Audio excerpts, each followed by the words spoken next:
नमस्कार। गल्ती र अनुभव यो दुईटा पोइन्ट छन्। एउटा गल्ती पोइन्ट छ भने एउटा के पोइन्ट छ, अनुभव भन्ने पोइन्ट छ। गल्तीले अनुभव बढाउँछ, अनुभवले गल्ती घटाउँछ। त्यसकारण यो संसारमा गल्ती नगर्ने मान्छे चाहिँ हुँदैन। यो संसारमा हरेक मान्छेहरूले गल्ती गर्छन्।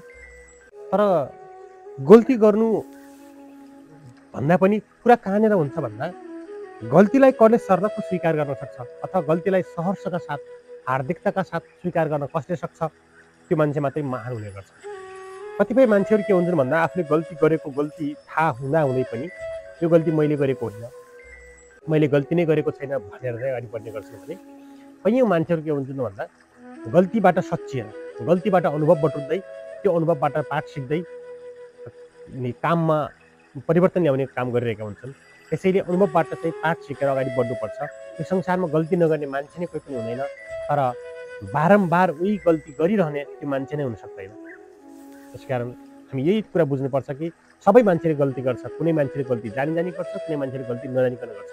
जानी वा नजानी थुप्रै गल्तीहरू हुने गर्छन्, तर त्यो गल्तीबाट पाठ सिकेर फेरि पुनः त्यो गल्ती नदोहोऱ्याउनु सबभन्दा महानता हो। त्यही मान्छे मात्रै सफल हुन सक्छ।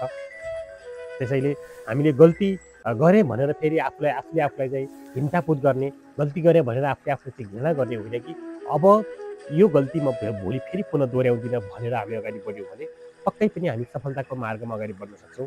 मैले अघि नै भनिसकेँ, गल्तीले अनुभव सिकाउँछ र अनुभवले गल्ती घटाउँछ। हामीले गल्तीबाट सिक्न कहिले पनि छोड्नु हुँदैन। गल्ती भनेको हाम्रो गुरु। यदि कहीँ गुरु केही भेटिएन भने हामीले गल्तीलाई गुरु मान्ने र त्यसलाई त्यो पोइन्टलाई चाहिँ एकदम क्वेसन गर्ने कि मैले यहाँनिर किन यसरी गल्ती भयो, कहाँनिर कुन पोइन्टमा भयो भनेर सबै कुराहरू खोतल्ने।